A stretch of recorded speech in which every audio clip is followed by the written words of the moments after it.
Good afternoon. We will start with a statement from the Secretary General, and then we'll have time for questions. Good afternoon. We have just concluded a very good meeting of NATO foreign ministers. But first I want to thank the King and Queen and the Prime Minister Christensen, and of course the Foreign Minister of Sweden for their hospitality here in beautiful Helsingborg.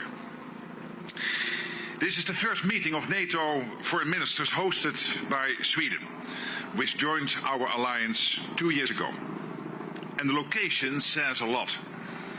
Today, all Nordic countries, including Finland, that joined in 2023, are together in the NATO alliance, sharing common commitment to our collective defense and making the alliance stronger.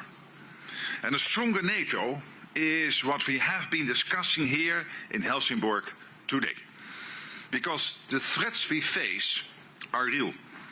And we are committed to ensuring that NATO remains ready and able to address any challenge today, tomorrow, and well beyond. To ensure NATO remains ready, we need to invest in our defense, produce the capabilities we need, and continue our support for Ukraine. These are our priorities for the upcoming NATO summit in Ankara, and that is exactly what foreign ministers have been working to prepare. Last year in The Hague, allies, as you know, made a historic commitment to invest 5% of GDP in defense. The need for this investment is clear, and we are seeing real progress as allies make major increases to their investments. In 2025, defense investment from European allies and Canada was up by 20%. This trend will continue. Today, ministers discussed how their countries are charting a credible path to the 5%. This means steady and sustained increase in defense investment. Ambitious and achievable.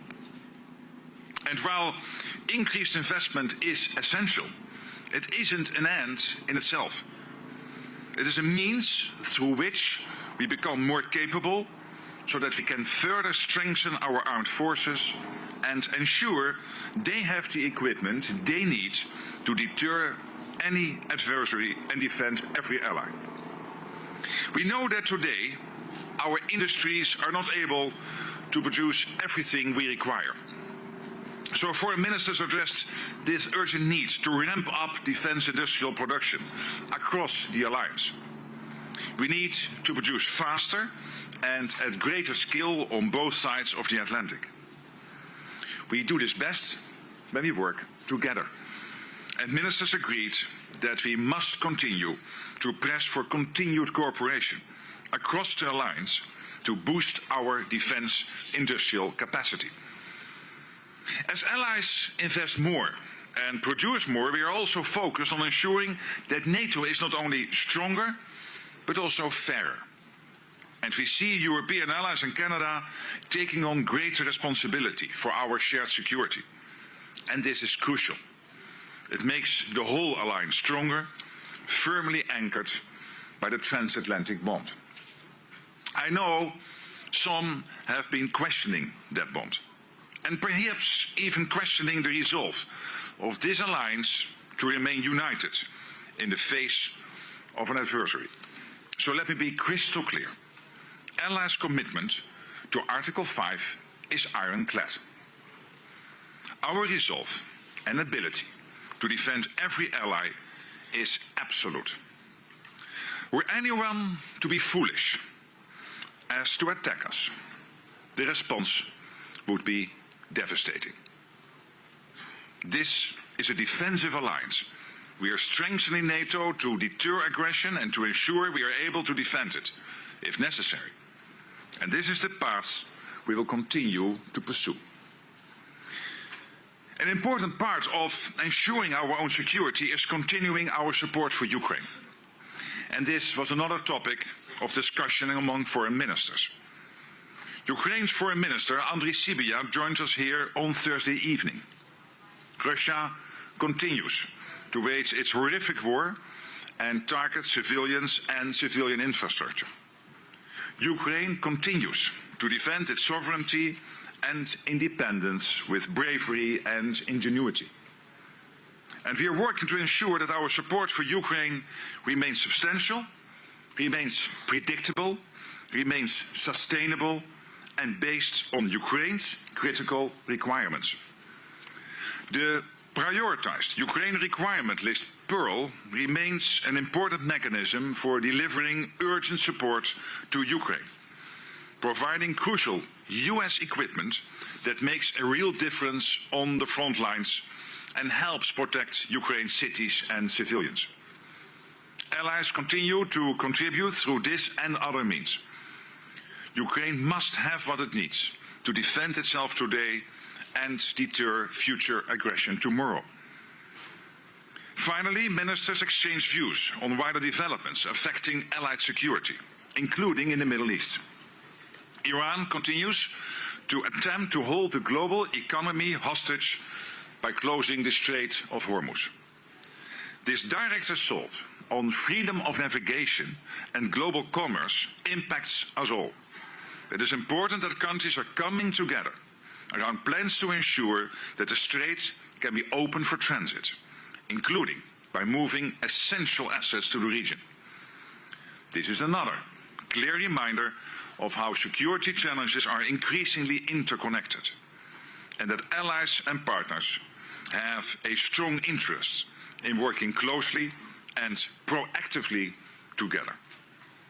Our discussions here in Helsingborg have been essential as we prepare for our summit in Ankara just 6 weeks from now. And the task ahead is clear: to turn Allied commitments into concrete results, increased investment, industrial production, and continued support for Ukraine. All of this contributes to a stronger NATO and greater security for all of us. Sweden joined the alliance 2 years ago because the security situation in Europe had fundamentally changed. Together, all allies are shaping NATO's response. Enhanced deterrence and defense, better burden sharing, increased defense production, and consistent support for Ukraine. In a more dangerous world, we are actively building a stronger NATO. And with that, I'm ready to take your questions. All right, let's start here with SVT in the second row. Thank you so much, Mr. Secretary General. The Swedish Foreign Minister, good afternoon. The Swedish Foreign Minister had hoped that this meeting in Helsingborg would mark a new start for the alliance after a very turbulent period. How do you see it turning out? And if yes, what was key? Well, a new start, I don't know. I would phrase it a little bit different. I think it was a very good meeting.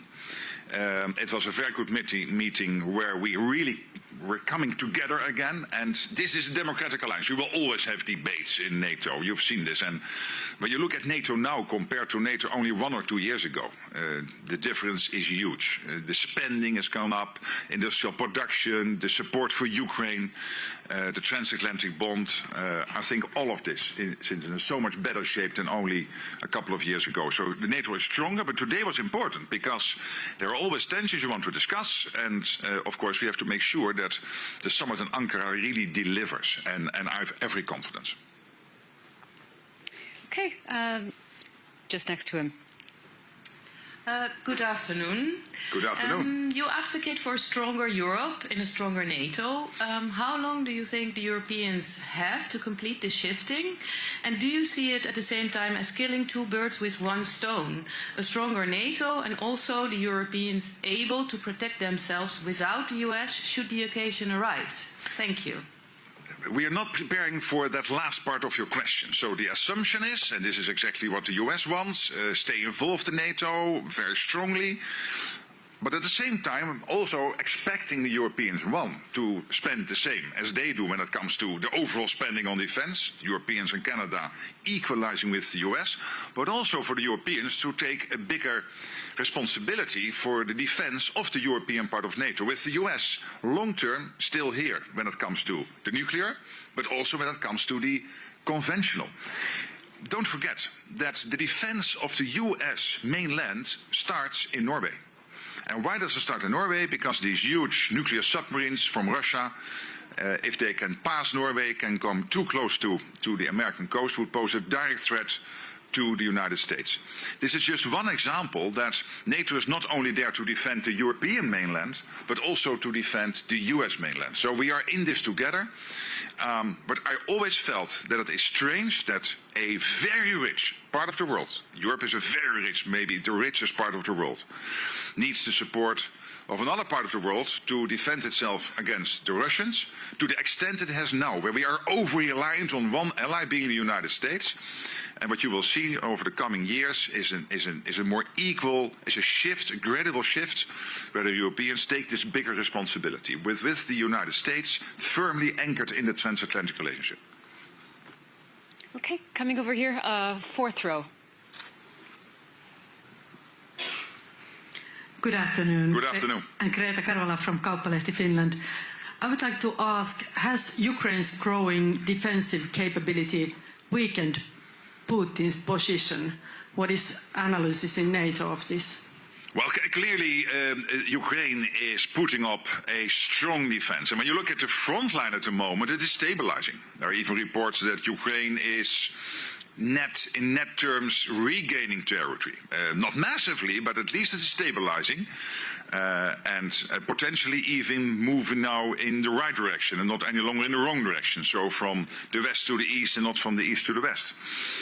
And this is amazing, and this is what the Ukrainians are doing. And the Ukrainians have been incredibly ingenious in terms of their ability to innovate, and this is one of the things we are learning all over NATO from Ukraine, for example, when it comes to the drone warfare and the anti-drone technologies. This is why we have JTEC, this joint organization in Poland, where we capture all the lessons from the war so that we can figure them in the NATO plan. So I would not be too happy if I was Putin today, but I was never happy if I was Putin, but particularly not the last couple of weeks, because things are not going in the right direction. All right, coming over here, second row. Hi, Victor Jack from Politico. Thanks so much for the press conference. I just wanted to ask, are you inviting President Zelensky to the Ankara summit? And if so, have you sent out your invitation letter already? Thank you. I never see those letters, to be honest, but I invited him already. Yes, I did. Yeah, he will be there, like in The Hague. All right, in the third row here. Thank you so much, Mr. Secretary General. Good afternoon. Good afternoon. TRT World, Kübra Koç from TRT World. Are allies today leaving Sweden more aligned than they were before this meeting? And if so, what would success look like for NATO in Ankara in that context as well? Turkey as the host nation, how Turkey's role is evolving in your view? Yes, I think we are more aligned today than before today, because you always have discussions, and then when you come together in a ministerial meeting like this one, it always helps to align positions and then to come out and to say, hey, in the end, we all have the same goal, and let's work towards that. And I think Turkey will put up an incredible show in Ankara. It will be a splash. Very much focusing on the success of the increased defense spending, but also charting this credible path towards the 5%. When it comes to the defense industrial, I'm absolutely convinced that we will see huge progress. We are not there yet, not on the US side, not on the European side of NATO.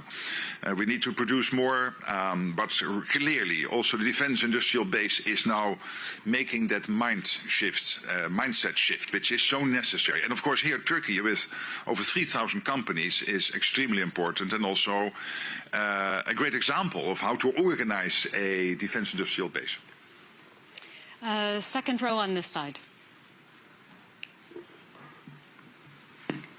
Good afternoon, Secretary Good afternoon. General. Malin from Dagens Industri here in Sweden.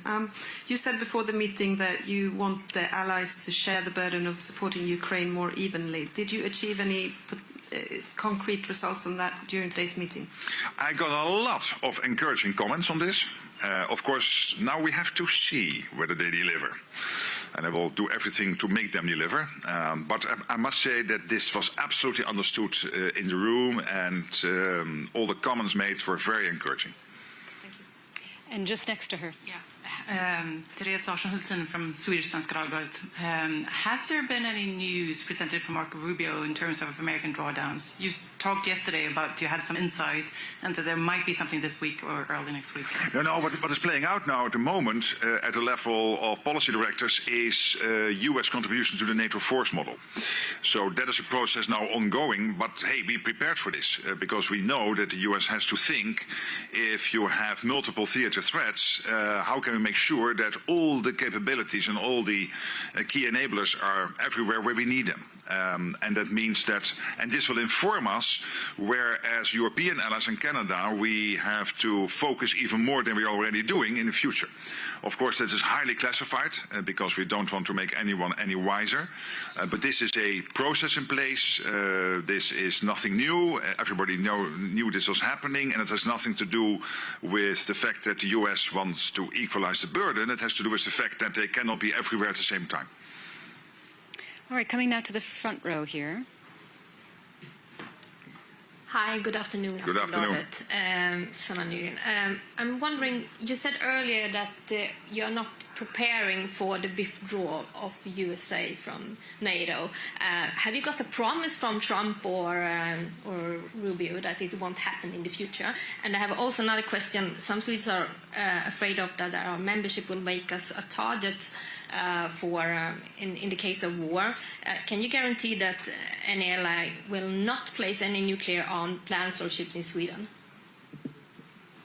The second question is a bit difficult for me to answer in the sense that, of course, we have the nuclear umbrella, and we know that France and the UK are also nuclear powers within NATO. The UK fully participating in the NATO nuclear planning group, and France having its own nuclear capability outside NATO. But of course, we closely coordinate.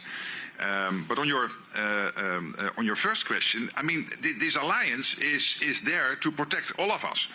And I gave this Norwegian example why for the defense of the US mainland, a safe Europe, a secure Europe, also a secure Arctic, by the way, and a secure Atlantic is crucial for the defense of the US mainland. So there's a direct interest. You have seen over the last weeks, and particularly the 6 weeks after the 20th of February, thousands of US flights taking off from European air bases based on bilateral commitments which were made over the years between the US and various nations in Europe.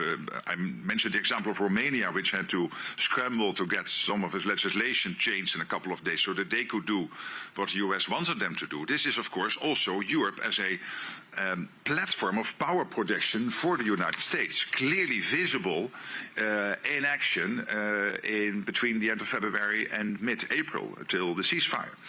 And I think that is also a reason why the US is in NATO. So there are so many reasons for all of us to be in NATO. And so each country has its own reasons, but in the end it's about the defense of the collective, and that an attack on one is an attack on all. All right, fourth row. Hello, thanks a lot. Max Delaney, AFP. Hi. Just coming back to what you were saying on the force model, you seem to intimate, but you didn't specify. Can you confirm then that the US has told you that it's going to cut its contribution to the NATO force model, and therefore there'll be less US troops immediately at the disposal of Saka in case of a crisis? Thanks a lot. I'm afraid it's much more complicated than that, but it has not to do with the fact that it has nothing to do with what happened over a couple of weeks ago when they announced the number of 5,000 with regard then to Germany. That's totally separate from it. But I cannot say too much because it is highly classified. Okay, second row here on the aisle.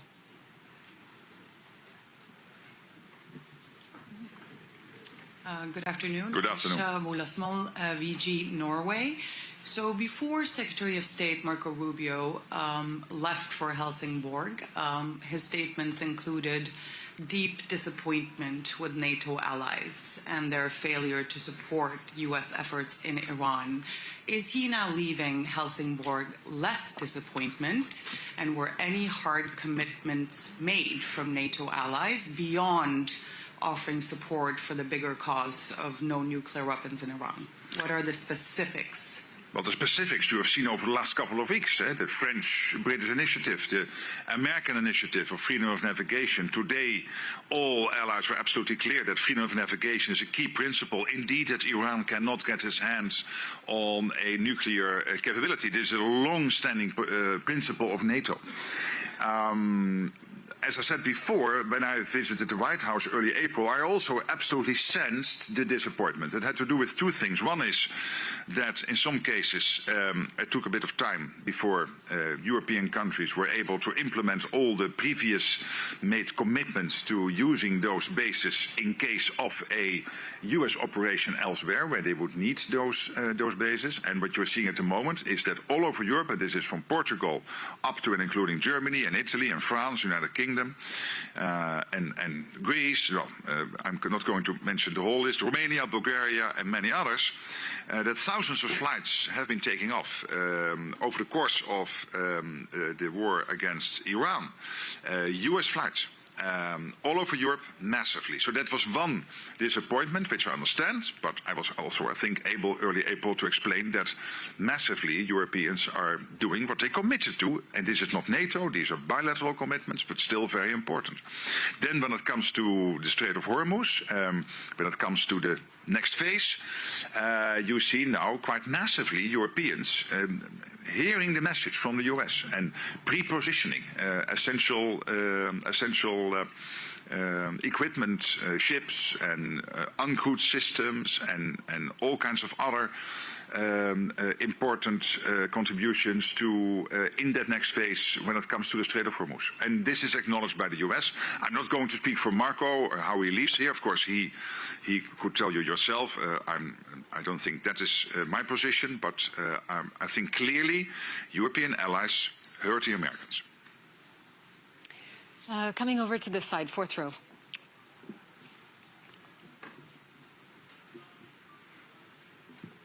Hi, Amanda Wollstad, Svensk Tidskrift. I wondered if you were inspired by the lovely view and discussed the Shadow Fleet and a stronger joint reaction to the activities at the coast. Yeah. Absolutely, and also last evening when we were hosted by Their Majesties, of course, we were also able to, with a beautiful view over the Sund, it's very inspiring. And Sweden has done some great stuff there, and I was able also to speak to some of the people working on that when I visited the Coast Guard here on Wednesday night and had dinner there with the Prime Minister and some of his senior team. So that was really very impressive.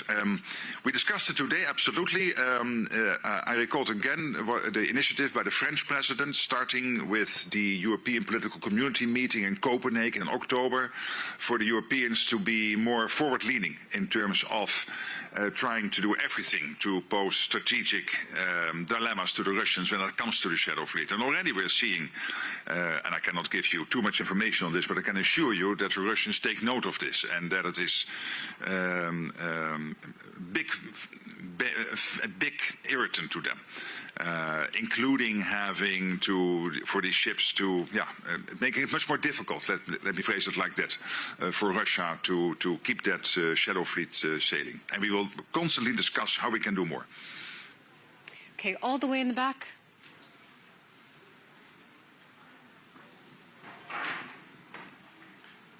Good afternoon. Good afternoon. Tom Watkins from the National Middle East-based publication. You've outlined some generalities, but can you give us any specific asks from the US in terms of getting the Strait of Hormuz open? And are there any actions there still predicated on there being a durable ceasefire first? Thank you.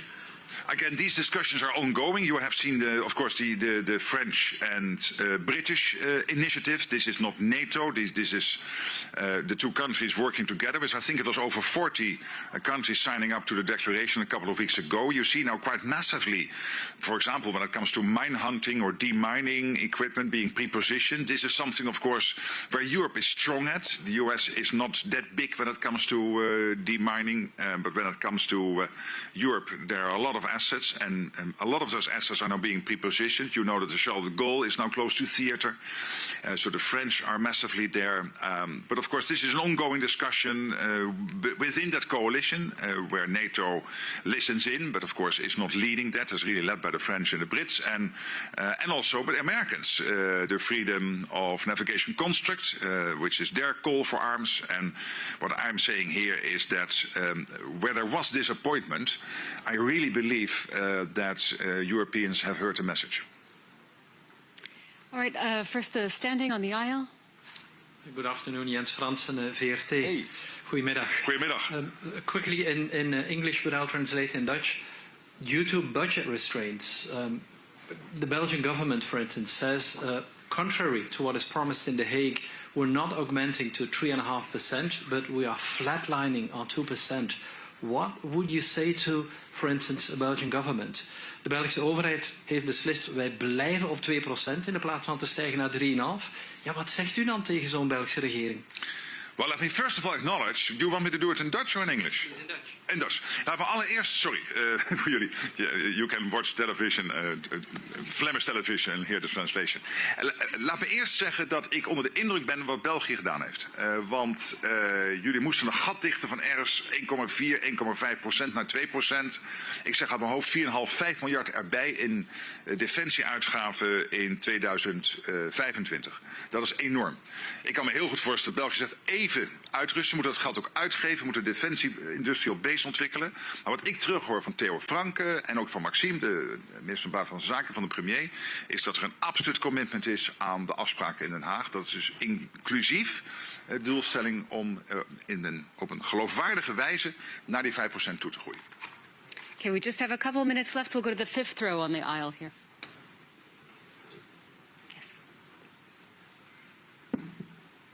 Thank you. Marilu Lucrezio, RAI, Italian Public Television. President Trump talked about reducing U.S. presence in Italy and Spain. In Italy, we have 13,000 American troops and different bases. Do you have any news about reducing in Italy? Let me zoom out. And zooming out, what we are doing in Europe is taking more responsibility for the defense of the European part of NATO. This is also with the understanding that the US has, of course, also to take care of the Middle East, in the Pacific, also in our interest here in Europe. So over time, what you will see is in a structured way, step by step, the US pivoting more towards these other areas in the world, all of them closely connected, etc. So I cannot give you any specific numbers because, of course, this is in the end an American decision. But more generally speaking, I really want to commend the US for the fact that they do this in a structured approach, step by step, and with the common understanding that whilst the US will pivot more towards other theaters, that the overall deterrence and defense in Europe has to stay the same, because we are facing the Russian threat. We all acknowledge this, and that means that it has to be done in a structured way. But because the fact that we spend so much more, we can have a stronger Europe and a stronger NATO, Europeans doing more, which is logical, because in the end, as I said yesterday, I mean, in Europe, including UK and Turkey, you have about 600 million people. We have to defend ourselves against a country with between 120 and 140 million people. We are the richest part of the world. We should be able to do that without over-reliance on another ally on the other side of the Atlantic with about 350 million people. And of course, because we spend so little over the years, it takes time to get there. But with all the extra money and gradually now the capabilities coming in, we can do more. Okay. I'm sorry, that's all we have time for today. Thank you so very much for joining us. Thank you very much.